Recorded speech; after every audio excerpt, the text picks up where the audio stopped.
All right, and we are back for part 2 of our season preview, live from the Grub Hub, presented by ESPN. Josh Reynolds with me again. Hello. We are back again for some in-depth previews. Yeah, and how do you think we went first? I think we nailed it. I mean, it was 5 minutes ago that we finished recording. Yeah. No, aren't we meant to? Well, no, but it's a new app. Yeah, they're going to see that we're wearing the same clothes. Oh, okay. So we don't have to act. No, it's fine. Okay. It's all right. Yeah, because you'll be, of course, in Vegas this time next week when this episode goes I'm live. excited. So, yeah. Oof. Yeah. I've got some fun things planned. I'll bet you do. I do. Like what? I'm obviously there in a working. Well, we're all attitude. Yeah, I went there twice in a working capacity. I also actually I've been there 3 times a working capacity. UFC as well, but yeah, really? A lot of fun. Yeah, you have a fun. You actually do have a fun job. Yeah, I mean, or did. Well, yeah, this job's fun too. Yeah, it's way better. Huh? Way better. Well, yeah, sports journalism in general. I think you're on a pretty good wicket. Yeah, I'd have to agree with you. You're on a good wicket too, I've heard. I read it the other day. Daily Mail. I look forward to them taking things you say on this show and turning them into headlines again. Fantastic. That is sad how much of sports journalism now is some bloke listening to a podcast and then clipping up quotes from said podcast out of context and making them headlines. I mean, there are shout out to all the great journalists we know who do great work for the likes of AAP and the Telegraph and the Herald and all that. But isn't there some muck out there as well? Ooh. Let's not get into that. No. Because I'll go off on a tangent and we probably won't talk about one of the teams. No, look, that's a real problem both for people that write and for people who were the subjects of the writing at various points. Good and bad of everything. Absolutely. Well said. The Knights, they were a lot of bad last year. What's the good? After that last trial, I think Justin Holbrook will be like, okay, where are we at, boys? Because look, the big question about the Newcastle Knights at the moment is, Dylan Brown and what's he going to play? So we've seen the trials, and it looks like that Dylan Brown's going to be the 6, which is fine, and which is what I think should have happened from the start, And I understand I had to pay big money for him to come over, and it was one of those, you got to get the best players in the game. But how does it work? I'd like to know how it works for the Knights this year, because I just feel the Knights have always had a merry-go-round of halves for years. And with that, what happens is you can't get combinations. Your attacking flow isn't good. Your confidence, from your edges, from your middles, you haven't got one guy who's barking at you constantly. But look, you've got Fletcher Sharp that I feel needs to be in the team. He has to be. And then you've also got Dylan Brown, who's obviously going to be the 6. From trial form, it looks like Sandon Smith's going to be the 7. Mm-hmm. And then you've got obviously Kalen at the back. For me, from what I've seen from Fletcher Sharp, I don't know how, but I feel he has to be the 1. Sharp's a fantastic talent, but this is such an interesting situation that the Knights find themselves in. It was a problem last year when they had Ponga and Sharp on the field together a lot of time as well. It's just like there are some guys that are just fullbacks. Yeah, there are some guys that are great playing fullback, and there's not really any other spots for them on NRL teams. Mm-hmm. And when teams have 2 guys that can play fullback, they try to throw a guy on the wing or in the halves or whatever else, and a lot of the time it just doesn't work. Sometimes that guy is Greg Inglis and he can play center or 5'8", and that's fine. Also Greg Inglis. But a lot of the time, it ends up being more of a detriment to your team trying to force square pegs into round holes. So the thing with Sharp is, like, we watched a lot of Fletcher Sharp last year. One of the few bright sparks in it was a very, very tough season for the Knights. We know how good Kalen Ponga is.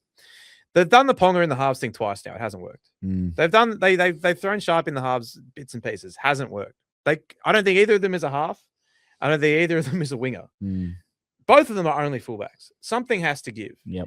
What is that thing going to be? Because Kalen Ponga, I think, has 2 years left on his contract. They've now got Dylan Brown on probably as much, if not even more money than Kalen Ponga's on for, I think, 150 years after this year, something like that. 153. Okay, good. So the Knights are going to get to a point where they have to have a serious conversation about the Fletcher Sharp, Kalen Ponga situation. And I think it's the biggest thing they have to talk.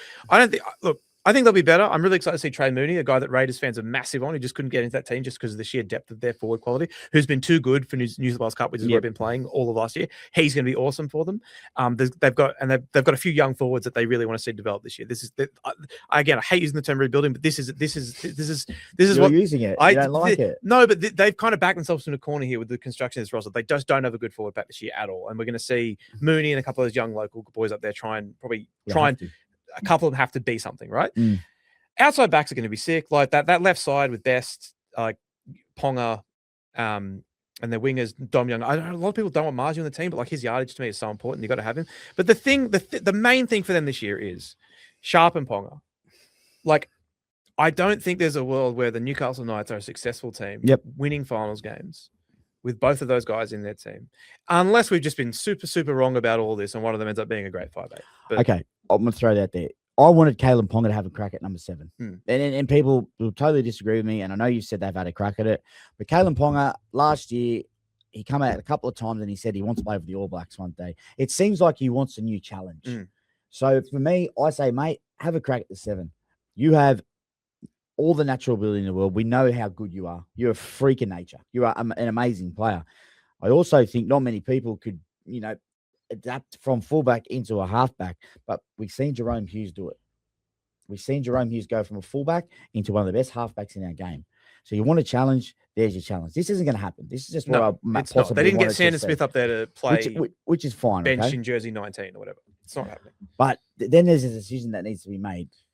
Are we keeping Kalen Ponga or are we keeping Sharp? That to me is the big question mark with the Knights this year. Because Kalen Ponga, I think, is one of the best 5 to 10 players in the world. Yep. He is an absolute world-class But he's also been at the Knights for a while. But he's also been at the Knights for quite a long time. And Fletcher Sharp is a very good player who will command far less of your salary cap. And that is now an issue for the Knights going forward because they have allocated over $1 million of said salary cap to a different player to play in the spine for the next decade. So it's a really interesting question mark on how the Knights shake up long-term. One of them we've got to go. Yeah, I'm just putting it out there. 100%. One of them we've got to go, and this is not because, but I think they're both brilliant. By the way, yes, that's the thing. It's just got to do with the dynamic and the way they built this team. And as you said, it's just a bit tough. But let's get away from this because that's not going to happen this year. That's just they're going to have to sort out what they're doing. Right? Let's talk more about what they're going to do this year because that's all down the line stuff. You've got Adam O'Brien who come out and said he feels he took this team as far as he could. You got Justin Holbrook who comes in, and I've had Justin for a few years, won 2 comps with him in the Premier League with the Bulldogs. Amazing guy. Reminds me a lot of Loz Daly, another coach I've had.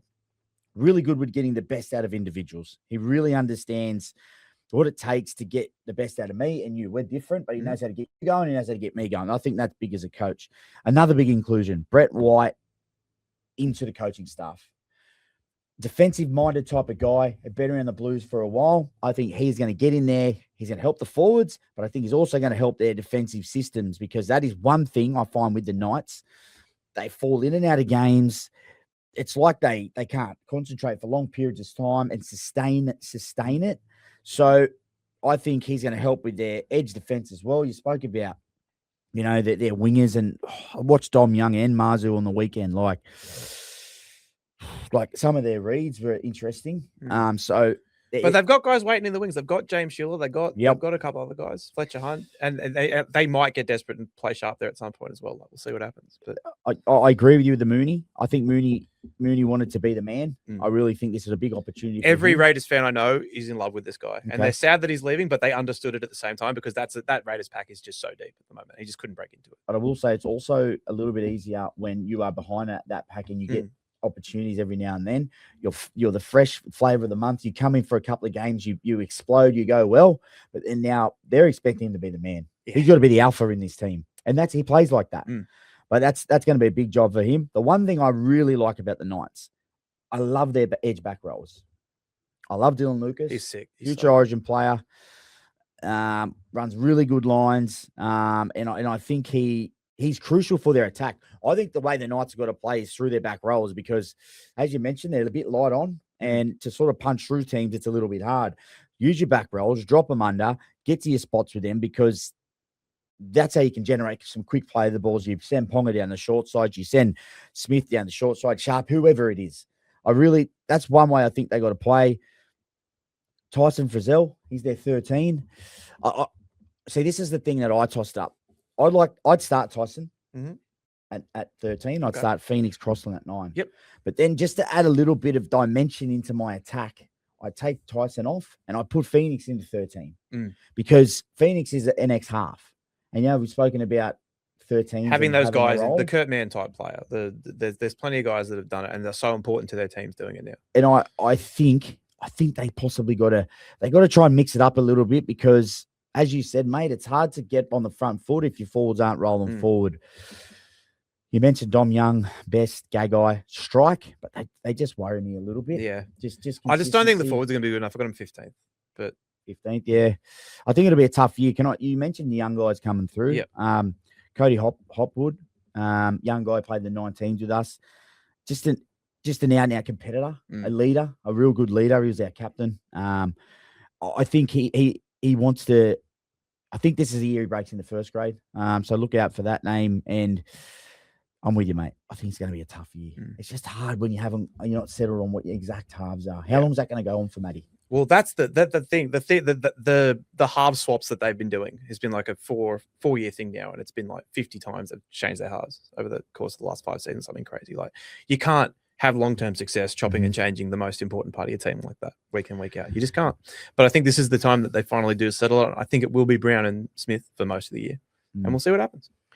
A nice re-signing was Thomas Cant. Cant. Is it Cant? I don't know. Like making puns with his name, though. Yeah.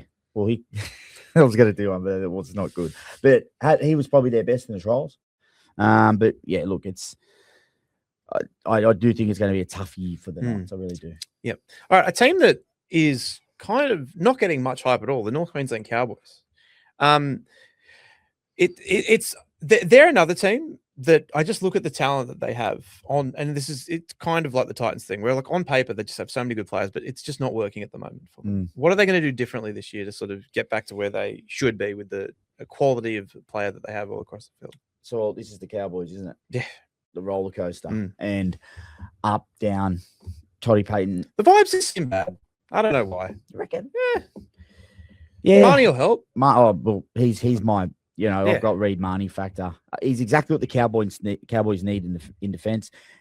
Reedy's ability to get in the face of defenders, stop momentum. You know what I'll say about the Cowboys? I think they're too nice. Too nice. Yeah, I think they seem like good blokes. I know this sounds crazy, but I actually look at things like this, and I think someone like Reedy will get up there and harden them up a little bit in the middle. Right. Give him a bit of swagger. Give him that little bit of, you know what, you're not coming through the middle here. We're gonna bring you right down to our level, and that's what Reedy does. He really does.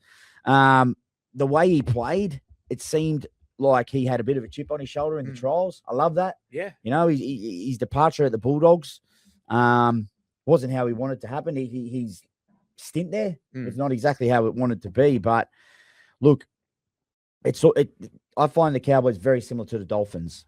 They can score points. 66 points last week. I know it was against a very young Penrith side, but for them, it's not about the points. They've got, and the thing is, they've got a great spine, right? Now they've got Reedy, Drinkwater, Dearden. Let's just say those three, and Clifford. Yeah. You've also got Helium Lukey, who he's my breakout guy because he's kind of the forgotten man up there because he was so good before those injuries. And in a trial, man, he looked damaging in the trials. Like he looked like a guy that wants to make a statement. You got Purdue. They've got points of attack everywhere. They got weapons everywhere. But once again, we got to bring it back. It's all back to the defense. You just cannot leak as many points as they did last season and expect. You can't go into games thinking, I want to win this shootout. You can't do that in the NRL anymore. You just can't. The only team that were able to do that were the West Tigers when they won the comp. You score 30, we'll score 32. You can't do that anymore. But as I said, I just feel with Reedy up there, with guys that are, there's origin players in there, mate. There's origin players. So those guys are just got to. But a lot of those origin guys I just don't think they've played as well in Clubland as they have in Origin. Like guys like Cotter and Dearden, I think have just been better at Origin level than they have for the Cowboys. I just feel.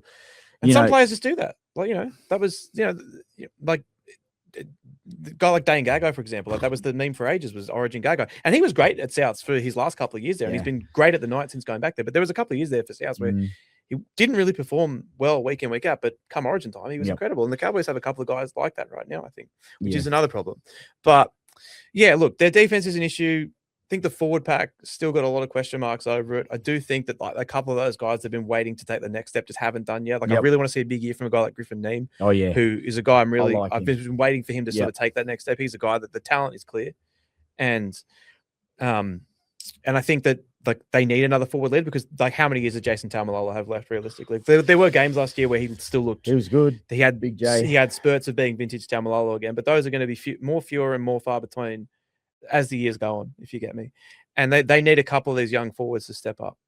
I think they definitely can, and there's a world that they can for sure. But I don't know. I don't like the defensive issues, and I just think there's too many question marks over too many parts of this roster. I think it's going to be another tough year for them. I don't know how it all shakes out. The way I explain the Cowboys of the past, of recent past, is inconsistency. Yeah, you change that, you become a team that turns up week in week out, wants to defend for your mate, wants to show up and be aggressive. Reedy gets them going. Like Reedy leads the line speed. They're all up. They're whacking together.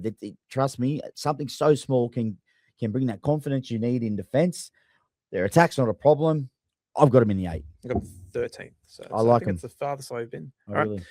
Parramatta. This is a team that is such a trendy pick to be the big riser after their sort of impressive back end of the season under Jason Riles. The start of the season was not great. I think they was at 40 points in the first 40 minutes under him down in Melbourne, but they really came on in leaps and bounds in the second half of the year. They're going to have elite halves play with Moses and Pezzett. I think Ayongi really showed up in the second half of the year. Ooh. I'm a big fan of Riley Smith. He's actually my breakout player. I think their spine, no issues at all. It's Reed Marnie. Yeah, basically. Same guy. Yeah. And which is the guy, and I thought they never should have let him go in the first place. Yeah. And so spine's awesome. Josh Adokar rediscovered himself last year and was brilliant. There are some question marks over sort of like where the rest of the strike is going to come from. But when your halves are that good, if you can just have a couple of forwards who can have career years off the back of that, that can take you a long way. There's such an intriguing prospect for me because I really, really don't know how it's going to go. If someone came on to me and told me they thought Parramatta off the back of Mitch Moses and Jonah Pez having a breakout year, Mitch Moses being Mitch Moses, staying fully fit, Josh Adokar turning back the years and being great, and a forward pack reinvigorated by how good their spine is, and said that they thought they were going to finish 4th, I'd be fine with that. And if someone came on here and said, and if someone, but alternatively, I'm not saying that. But alternatively, if someone came on here and was like, well, who knows if Mitch Moses can stay fit? There's too many question marks over their forward pack. Will Josh Adokar be able to keep going at the level he was going last year? I've got them 13th. I'd also be like, fair enough. I don't agree with that. I need you off the fence. I don't agree. You're on the fence. Well, no, I've got them a little bit higher than that. But I can the range be 4th and 13th. I think the range of outcomes for Parramatta specifically is that wide this year. I think they have the most different timelines where things can go really, really well or things could go really, really poorly. What I love about Parramatta at the moment, mate, is roles. Look, you're either on board or you're out the door. I love that. I absolutely love it. He's told players, look, the perfect example is the Zach Lomax. Look, mate, no dramas. You've come here, but if you don't want to be here, I'll show you the door. What that does for a club, it gets guys through the front door every single day wanting to play in the blue and gold. And that's what you need at a club. When you got a bunch of guys that want to be there, no little side groups, you got young guys competing, coming through the junior pathways, wanting to play for Para. That's the start of a really good culture. So there's a great start. I just think with roles, I see a lot of similarities to what Cam's done with the Bulldogs. They're doing bonding sessions, not gone are the days where you do the piss-ups and whatnot, but they've gone away, they've gone to camp, and they're all learning about each other's cultures, breaking down those barriers of trust. This is a big thing in a footy team, mate. If I trust you in that defensive line, I'll do anything for you. But if I know your backstory, how you got here, who your family is, that trust is just build and build. And that's the one thing out of all these notes I've got on here, I think Rolls is doing a brilliant job at that. And I also think Mitch Moses is going to possibly have a Dally M season this season. His kicking game's elite. His knowledge of the game at the moment, when we see Mitch not playing compared to when he does play, it's like he's never been out. And the only thing, mate, I'd like to hear your opinion on this one. Okay. Jonah Pezzett is there for 1 year. Yeah. Right? if he was there for a couple of years, I think this could have went. If he was there for 4 or 5 years, I think this could have went a different way. Mitch isn't going to let Jonah come in and control this team because Jonah and Mitch are 7s, but the one who can be a 6 is Mitch. Mitch has played 6 behind Nathan in Origin, but I just don't think he's going to let him get a full grip on this team and be the possible. This is my thing, and we've done our Eels preview. We had our friend Edwin on, who's a mad Para fan. We talked about this for ages, and this is my thing with and both he and my co-host Campo were very, very high on the Peasant thing. I wasn't as much, not because I don't think he's an extremely talented player. I think he's going to be an absolute star in this game. My issue was when we talk about how teams get going and like they're off the ground floor with Riles now, like they're on the way up. They're Parramatta are on an upward trajectory. I think just going off what we saw last year. But if they have a year where they like, even if they finish like 10th, which is where I got them, but even if they go a little bit better than that, they make the finals. They get knocked out in week 1 or week 2 of the finals. And they think that was a really good year. We built on 2025 with a really improved 2026. Let's see what we've got for next year. But what if Jonah Pezz's a really, really big part of what they do this year? And then he's gone. And that's the only problem with these loan moves for me is I get it. I get it if you were a team that was a winger short or a bench forward short and you could get a guy on loan and then, job done. But it's a little bit different. It's like when the Tigers had Harry Grant, right? He was great for them. He was great. Then he just left. And so it's like they're going to get Pezzett and Pezzett's going to be good. But it's going to be a little bit bittersweet for their fans in September, I think. The way I look at it is, mate, what they done last year was they tried a few young guys in the halves. They tried Iongi there. They tried Joash there. Yeah. There's a couple of them, and he gave them every opportunity. And look, from what I'm seeing and from what the Peasant signing, he just thought they weren't ready yet. But to bring in someone like Peasant, who is going to be an out-and-out first grader, to help everyone else grow, I just don't see it as the worst thing. I definitely see your point. I'm sort of with you in a way. It's like you're going to come in, you could set the world on fire, but then you're going to play up at Suncorp, which is weird. But I just think for all of them to grow as a team, Rolls has a plan. He will complement Mitch and he will just help. And you got to also think if Mitch is in the Origin arena, Pezzett's still there. Yeah, he can dominate that. That will be very important. Yeah. So look, mate, the one thing that does really help with them, and I know I've harped on this a lot, but they've got 3 13s, not 1, but 3. They've got Hopgood, Dylan Walker, and now you bring in DeBellin. Yeah. They've got 3 guys who can distribute the ball at the right times to the halves. Walker was such a difference maker when he got there halfway through. How good is he? Year. He's just the prototypical at 14 in the What about his transition in positions? Yeah. One of the best elite centers strike in the game center early in his career. Ball playing 14 who mixes up his variety brilliantly. Such a key piece for them last year. And I like Para. I do, mate. I haven't got him in the 8. I've got him 9th or 10th. I'm with you. But again, like if they're a team that if they get in, people will be pretty excited to see, I think. Yep. All right. Penrith. So this is why this Penrith year is so interesting to me, because this is the first year where they haven't had a big piece taken away from them by another club. You go back to all the grand final wins, and they lost Birdo and Kickow and Crichton and Luai and Coruscant. Sounds like a Bulldogs team. Sure does. Hey, it's been a good recruitment strategy. But I will take it. They've lost all these dudes. Fisher Harris as well. But 2025 going into 26 is the first year where you look at the Penrith roster and you don't go, oh, they've lost 2 of their 8 best players. It's the first year that hasn't happened, which is frightening because they still have so many good players. But what will they change? Because they were such a weird team. Like they really did have a season of 2 halves where they were last after 13 weeks of it, which was insane to think about. And then they were winning a prelim with 10 minutes to go, and they could have. And if they'd won that, I think they would have won the grand final as well. Like they almost won the comp again. I Like, know. They are just so inevitable.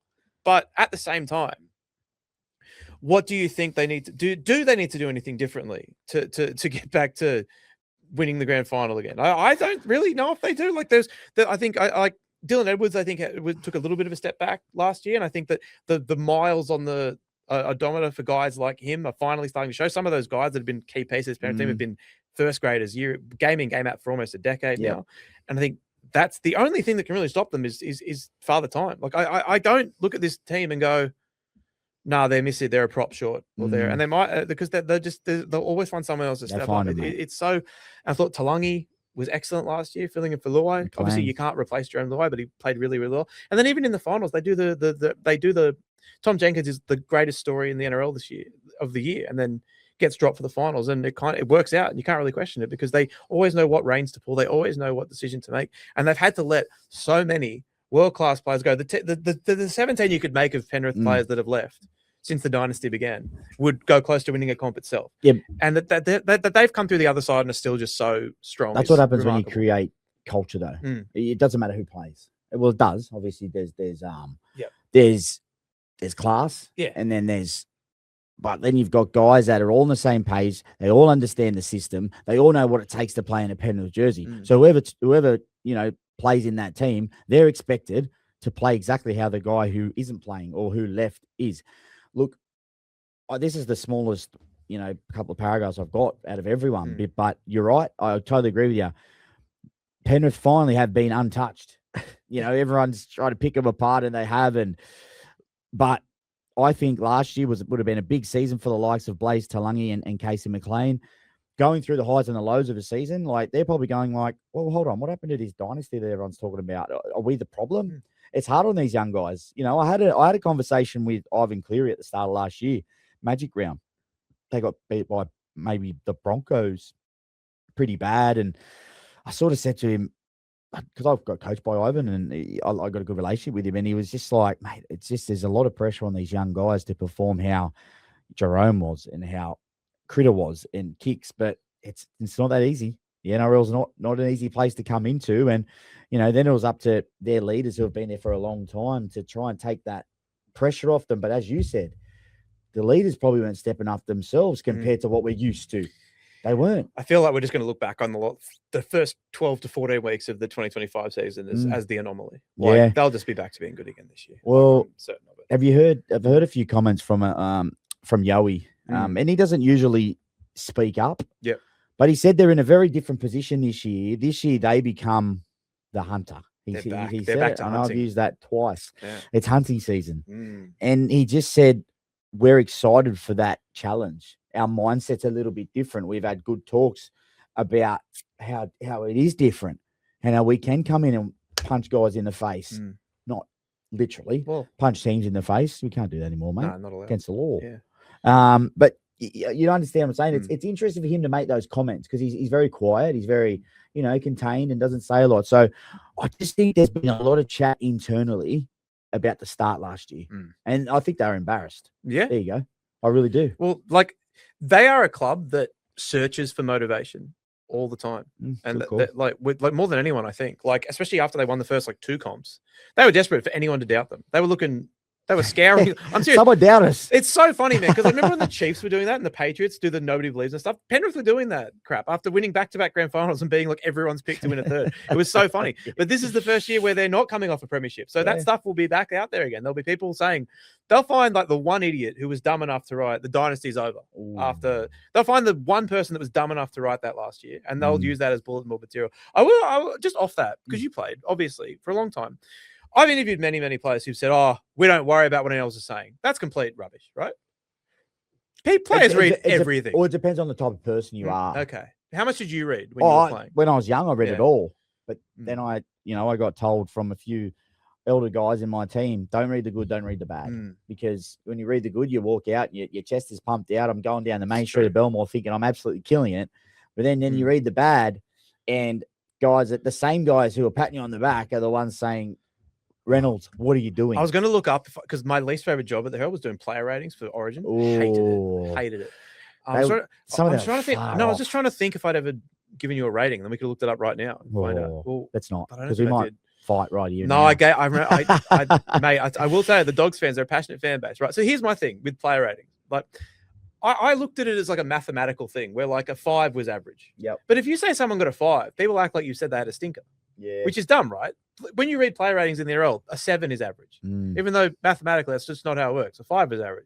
So I would used to give people 5s if I thought they played okay. And I gave Josh Jackson a 5 once. No, don't do that. And the torrent of abuse I got from Bulldogs fans via email. I'm actually going to tell him that. No, but he played okay. No, don't say it behind his back. But the thing is, my 5 was a 7 for other people did player ratings. So I got a lot of abuse. That's just an opinion, isn't it? And that's what I hated doing them though, because who am I? Well, no, but you're allowed an opinion. But I will say this. No, but I hated doing them. But here's the other thing I will say.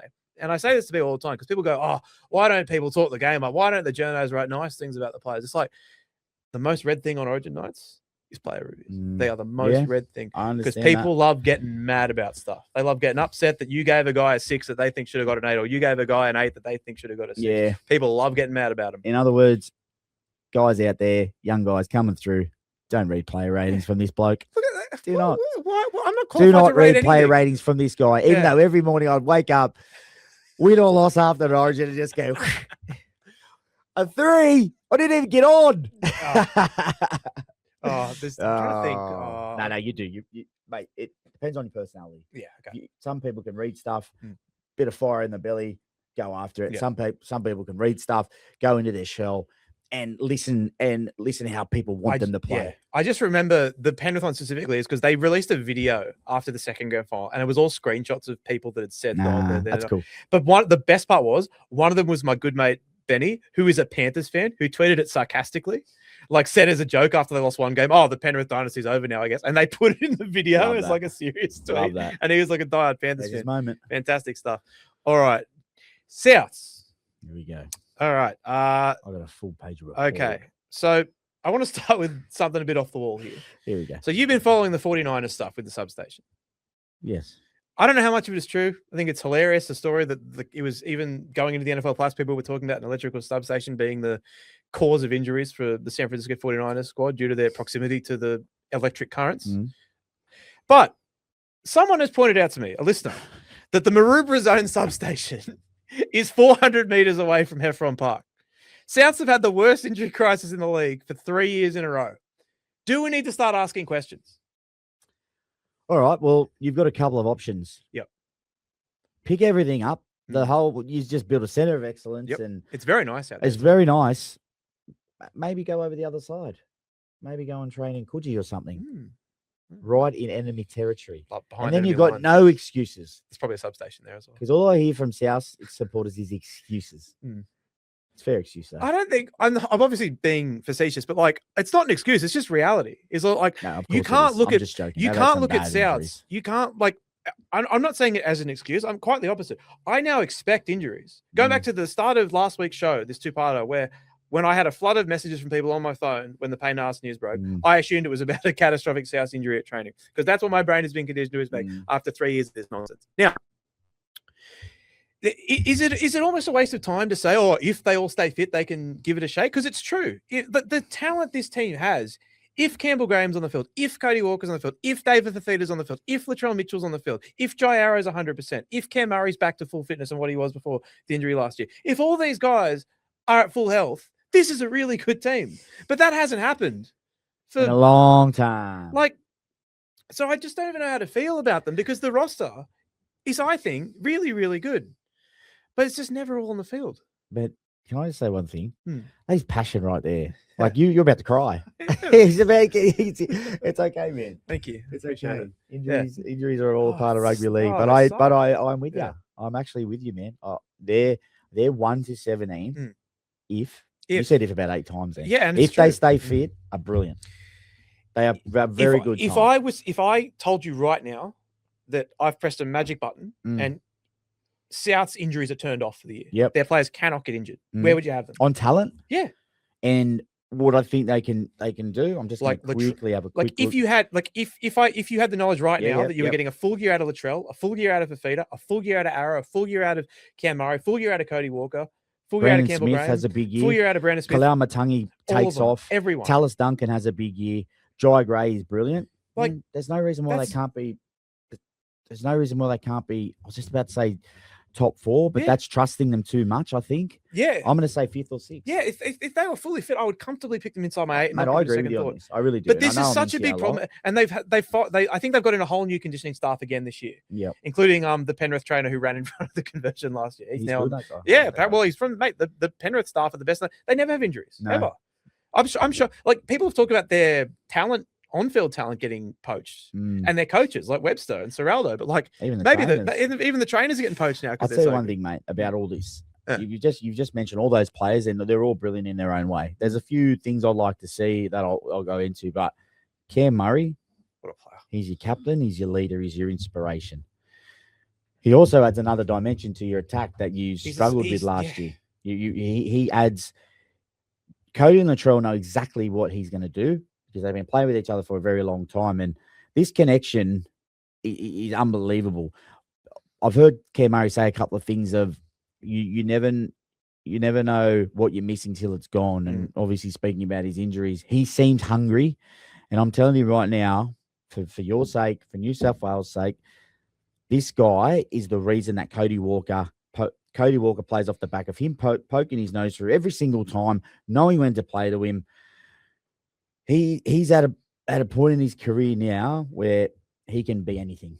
And I know it's a big rap, but I love the way he plays. South just needed, I know this is a crazy thing to say, but South pretty much, he's nearly the halfback. Yeah, he is. When the last time they were made a prelim in 2022 with Ilias in the halves, Cam Murray played second receiver, even first receiver sometimes so much. He's had his fingerprints all over the ball in the attacking 20 especially. Big question for you. What's Latrell play? And what's your 1 to 6?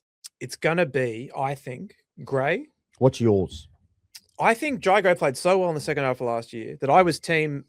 Even when South had that good run at the start of the year when Latrell was injured, even then I was like, no, come on, you got to put him back there once he's fit. But Gray played so well in the second half of the year. The heart, the passion he showed, and I feel like just him on the field, I feel it just gives the fans a boost. It gives the other players a boost. People love playing with him. The effort and intensity he brings has just lifted them. So he's your one. Yeah. He's your one. Yeah. And then I think it's going to be AJ and Munro on the wings, Campbell Graham and Jack White in the centers, and then Cody Walker. Where's Latrell? Well, sorry. Oh, Jesus. you leave Latrell out of your team. Can we cut that, please? No. We're going, rolling on. I'm going through them. I've gotten mixed up there. So, yeah, Latrell. So, the Campbell Graham question mark is like where he's going to play. If they're all fit, then he's on the wing.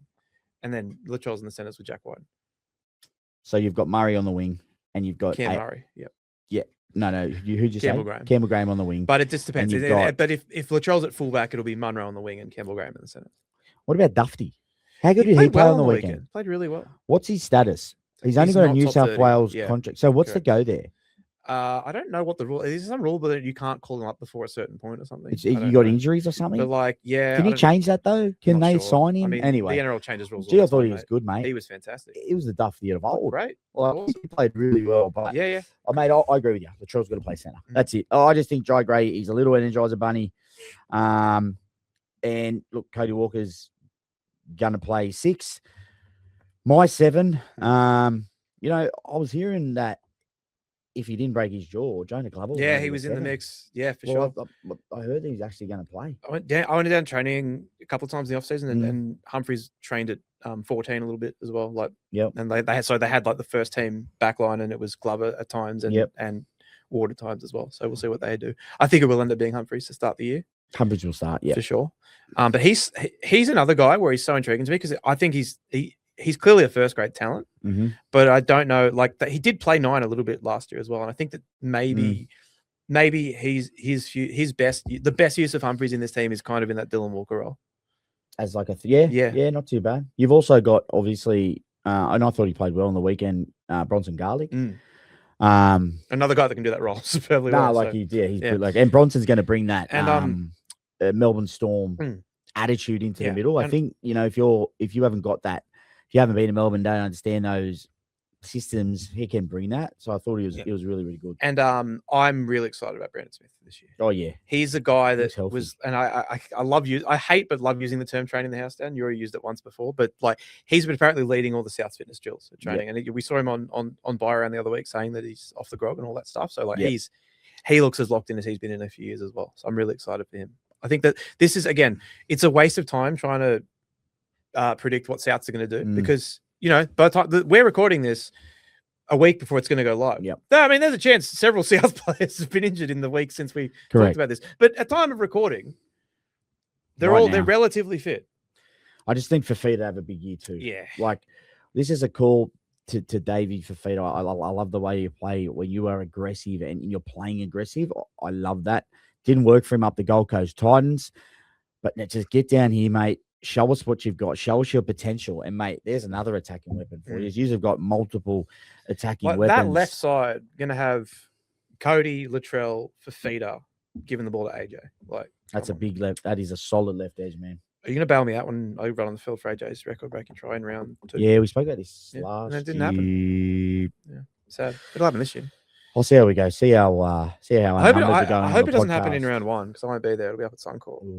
That'll break your heart. It would be. Needs a hat trick though. Where are they coming? Well, I got them 11th, but like again, if you told me right now, if you told me right now all those guys, if you told me right now all those guys are fully fit, 3rd. But but I can't. So you're pretty much thinking that you're going to get injuries. Yes. Don't think like that, man. I have to. You can't. 3 years. It doesn't matter, man. It does. It's putting negative energy out there. I'll tell you what's putting negative energy out there. That electrical substation in Maroubra.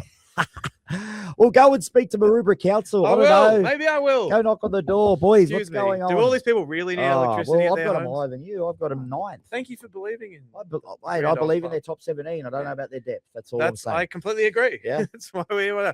All right, team we definitely both believe in this year, the Sydney Roosters. Oh yeah. Mm. There's your winners. Yep. For me. Yeah, you me too? too. Yeah. Yeah. I hate it. That hurts for you. It hurts for you as well. Well, not as much. Oh really? Yeah. What have we ever got? Well, the Roosters rivalry's gone. Yeah, it kind of is. Like, hang on, don't you hear? Your fans still despise them. We more beat than them anyone. in the grand final. Yeah. Anyway, so, but no, it will. From what I've got for the Roosters, it's pretty much for what they've done. They're going for a Cooper Cronk 2.0, aren't they? Yep. They sort of doing exactly the same.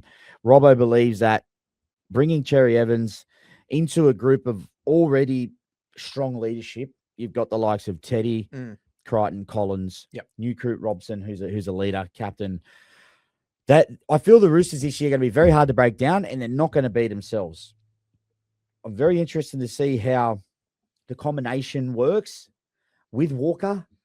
I actually think Walker might play more of a 7. Cherry Evans might slip into that 6 role because he's only going to be there for a little bit. The one thing Cherry Evans will help with is the kicking game. The Roosters haven't had a long kicking game for a while. No. Sandon Smith and Walker haven't got the longest of kicking games, so he's going to help with that. But trying to stop, like looking at the defensive line, you've got Walker and Teddy here. Yep. You've got Victor Radley and Cherry Evans here.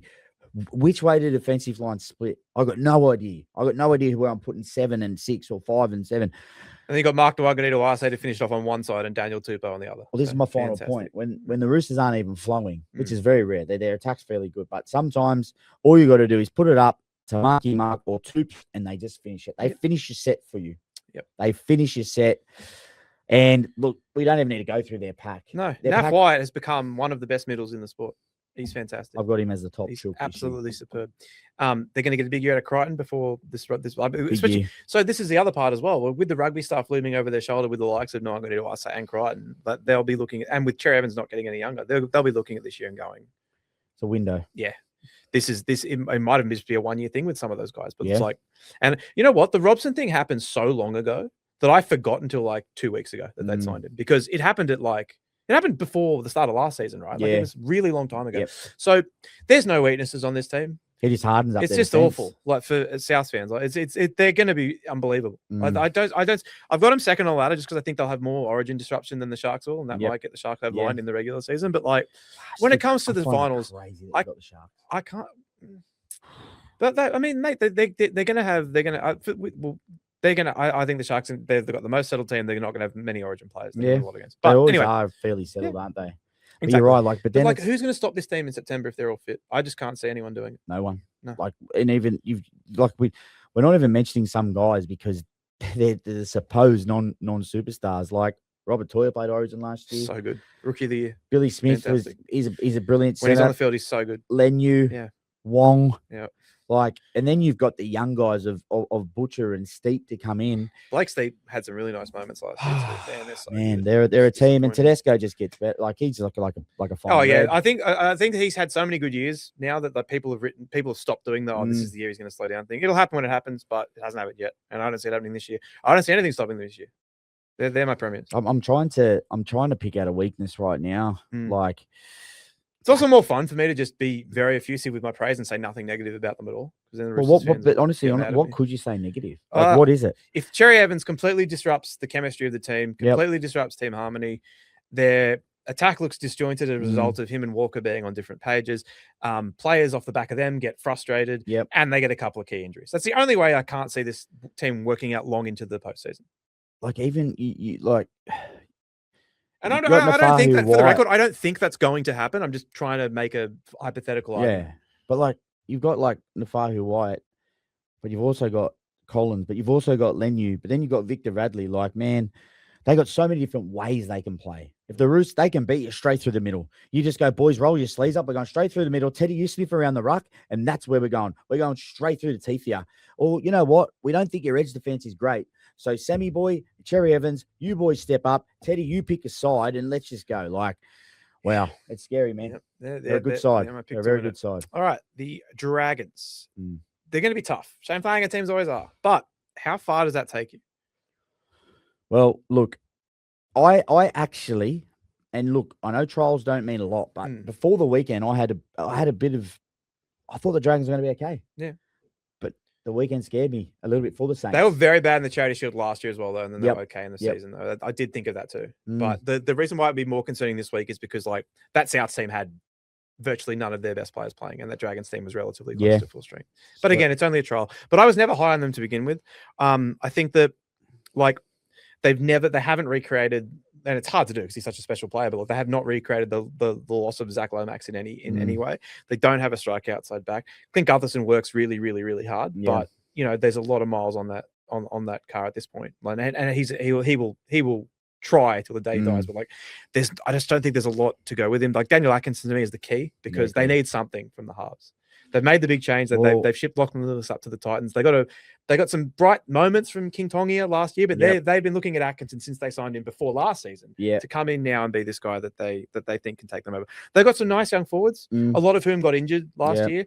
I like Toby Couchman to really continue that upward trajectory. I think he's super tough. Then they've got all that never-ending conveyor belt of Gerringong-based forwards that seems to just they got to keep all them, keep churning them out. I think that like their forward pack's tough. They're going to be okay. I just don't know where their points are going to come from. That's my main trouble with the Dragons. Well, the one thing for me that I think is and I seen it on the weekend. And look, don't get me wrong, he didn't have the worst game, but for Atkinson, they're trying to turn him into a halfback. We've seen what happened with Jerome Luai at the Tigers. It didn't work. There's nothing wrong with that. Jerome Luai is still a great player, but it is so hard when you're a second receiver your whole life. Atkinson seems like he's a ad lib. Whenever he come in for the Sharks, he played behind Trindle, he played behind Hines, and just played off the cuff. He was brilliant. But it's so much harder when you got to control the team. Think about the kicking game. Think about all the little things that as a six you don't have to think of. And I don't think Cole Flanagan's a 7 either. No. I think Cole Flanagan's either a 6 or a 9 as well. Yep. So this is where I just think two things how I think they got. They've also got Cade Reed, who was brilliant, the young fella, and they got King Tongia. So I think this is going to be a little bit of a Newcastle Knights possible chop and changing, but it's an interesting one, you know, because the whole Flanagan thing, and you just don't know where it's going to go. But Mick Ennis has joined the staff this year, right? Mick Ennis is one of the greatest minds in the game. Mark my word, he'll be a head coach one day. He knows what it takes to win. He's a competitor, but he's also very smart from an attacking sense. So I think Mick might feel that who played well for the Dragons on the weekend? Tell me one player. I thought most of their forwards were okay. Damien Cook was probably their best, one of their best. Yeah. Because I think no one really stood out to me when you put me on the spot. Cookie, sorry. But like Cookie just had some good runs out of dummy half like he used to, but he was playing a little bit out of 9, which I think Mick's trying to do to take a little bit of pressure off these halves. And Cookie's done it before. He can play that style. But I think we will see a lot of this out of Cookie. So I think Mick will implement that into this side. He'll implement competing on every play, and I think he'll be great. But you just said it, man. Where do their points come from? They're my spoon team. Yeah. I just don't. Wow. I like, and I think like people go, "Oh, Shane Flanagan teams are tough," and they are. But people forget the Sharks won the wooden spoon 2 years before they won the comp. Like you can be tough and still come last. Yeah, it's hard. I don't disagree with you, mate. I haven't got them getting the spoon, but I think they'll be thereabouts. And again, like I had to pick someone to come last. I'm not trying to be disrespectful or anything. I just really don't like their attack. And I think they've got some good young forwards, but again, they don't have Keon going there next year will be transformative for that forward pack. Oh yeah. But at the moment, I don't look at that team and really like Jaden Searle was great. Yeah, tough. But they're all tough. It's a Is tough it fair team. to say they're tough? Yeah. But like honestly, it's a little bit like those sort of it's a little bit like the Dean Pay Dogs where they're tough. Yeah, they're tough. But are they going to win a lot of games? I don't know. You had a good point, mate. They have to keep these young guys. Yeah, it's like hey guys, operation keep our local juniors because you got the Couchman brothers, you got Hamish Schutt, you got Dylan Egan, you got Cyrus Stanley, you got Cade Reed that we've seen, and they all want to play for the Dragons, which they haven't had in a long time. No, the Dragons that's very true. Have brought some players after the likes of Youngie and all those guys. There was that gap where they were just signing sort of like older players from other teams, and that's what it was a bit of a joke. Like, right, you go to the Dragons. They were. I mean, they were signing like George Burgess and Andrew McCulloch and stuff, and they were veteran players, but they didn't have any sort of. So you got to keep these young guys, and then when you got Keon coming, you say to these young guys, you want to be a part of one of the best front row. You want to play next to one of the best front rows in the game. We want you to stay. So I think that's where they've got to start. They're thinking. Just let boys re-sign them. Yeah, I really lock them all up for the future. All right, last team, the West Tigers. Team close to your heart. Promising stuff. Promising stuff in 2025. They didn't come last, which was good. Yeah. I think there's still some things that need improvement. There's still question marks. I think in the outside backs, they might still be a forward short, but with Coruscant, with Luai, with the Finus, especially Latu, who I think is going to really step up another gear this year. Yeah, okay. I like a lot of what they're doing, but how do you see do you think they have enough difference makers outside of those top guys that I just mentioned to be able to be a top 8 team this year? They got some difference makers. Don't worry about that. They've got some good attack, but I'm excited for Makasini. I need defense. That try scored the other week. 3 of your best. But he's going to be anything, that kid. I love the way he plays. Really humble guy. So happy to see him. Like, I had a little bit to do with him throughout this year. Just really happy to see him go really well. Look, the Tigers have got to get out of that. We'll score 30, you score 32, vice versa. They need to like, Alex Twal just re-signed, which I think is a really good re-signing for the Tigers. They've all to he's their cleanup guy, right? They've all got to get behind him and tap into his work ethic because he's got good control on the ruck. He makes it easier for his edges to come up with decisions. He slows it down, but they've all got to get on that page. But I just don't know if they're constantly practicing that. When I was at the Bulldogs for that final year with Cam Serrato, I wasn't the greatest defender ever. Cam will tell you that. There was that much. We done defense every single day, every day, and that is why I know Penrith was so good, because you just don't do it once or twice a week and think it's going to happen. It's a habit. Defensive habits, you have to keep practicing them. So I think the Tigers, they got to do that. Their edges have got to be on the same page a little bit more. I just feel they weren't. I also feel I really like Jerome Luai handing off the baton to Adam Dewey. For now, it seems, mate. You also said Latu, Fainu, sorry. I like Josh Madden. He's come from the Broncos. He was at the Tigers before. They're stable guys. I feel, Dewey wants to be the man. I can say this. He's my mate. And good on him. He's got that confidence about him. So you got the keys now, Dewey. Show us what you got, man. Like, I cannot wait to see him perform, because I really think this is his moment. He's been here, he's been there, he's had positions all over the shop. But I just need to see a lot more out of the Tigers defensively. They have strike. You mentioned it, but I just need more from the defensively. Yeah, I do think they are trending in the right direction. I just think they're just one or two, just an outside back and a prop short, maybe, for me to put them in the 8. So I got them 12. But I'd say 11th, 12th. But again, like, this is a team that, we get to August and they need to win 2 of the last 3 to make the 8. That's it. They'll be in that position, won't they? And the Tigers fans there'll be a game at Leichhardt. Oh, and they'll lose it. Oh man, I think I was a part of one of those games. I was a 9th. I come 9th there. Yeah, hurts. Right. One guy that we always forget about too, and it's just a warhorse. Happy Coruscant, man. What a player! One of the best. It's crazy because he's been there for 3 years now, and it's people go, well, it looks like he has no signs of slowing down, and he's just so important to everything they do. Got a question for you? Yes. Re-sign Buller or let him go? That's such a Are you saying that because you want the Bulldogs to get Buller? No, honestly, it's a really good question. Nothing to do with Tigers fans I've spoken to about this. They're pretty high on Buller, but I think that fans in general sort of becoming more of the opinion that, like, if a guy wants to leave, let them leave. And you talked about it earlier with Parramatta. And I think more fans are coming around to that stuff where we're not going to beg for players to be here. If they don't want to be here, they don't want to be here. Having said that, Dream Ball is a fantastic talent, and I think they should keep him. But if he wants to leave and someone else can offer him more money, not much you can do about it. But he's come on really well in his first couple of years in first grade. So yeah, I just find it interesting. Like, It's yeah. I don't know.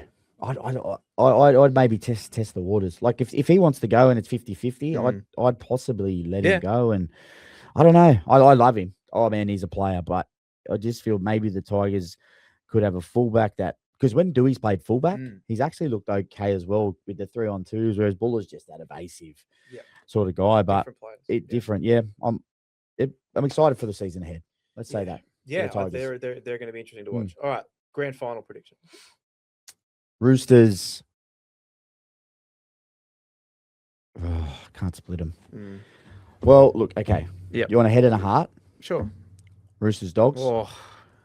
Sorry, that's a heart. Yeah. Did I say heart? You said head and heart. I assumed head was the Roosters and heart was the Bulldogs. No, but I'm saying, okay, so I'm going Roosters, Dogs for a heart one. Yep. Head one is Roosters, Panthers. Yep. I'm going to go Roosters, Sharks, but I think the Roosters are going to win. You're on the Sharks. I think they're going to be good. What is it like? Do you just think they're going to change? Like, well, I think they got close last year, and that like the teams that they could potentially play in a prelim, some of them have taken a little bit of a step backwards or stayed the same, and I think they can get them if they play well enough. But I just think the Roosters are going to win the comp. I don't think it matters who they play, which sucks. It's so sad. But you also just never know, man. I love this part right now. I mean, how many they were everyone's pick last year as well. Not everyone's, but like they were a very popular pick to win the comp last year as well. Not as much as this year, no. But like this is like, there's only, I'm not going to name them, but there's like 13 or 14 teams right now that it wouldn't shock me if they got to like a prelim. So that's good. It's great. Just get it on, man. Give me to Vegas. Get you to Vegas. What's everyone's thoughts about the Doggies Vegas kit? That's very nice. I'm shocked that I assumed it was like a Mitchell and Ness number when you came in with it, but it's just straight up NRL merch. Doggies are going all out, man. We've gone all out. The club's taking all of the staff over. Obviously, we're working and we're actually, there's a lots of fan engagement things and whatnot. But man, I know the boys are going really well on the field, but off the field, the club is thriving. Yeah. Bulldogs are back. How can you be back if you never left? That's a very good point. That's a very good point. Yeah, have a good time, mate. We'll do another. We might have to do it on Zoom if you're still. Yeah, we definitely will. But we'll figure it out. Either way, we'll be back next week after the Vegas games. How exciting! Thank you. So close. Mate, all right. Goodbye.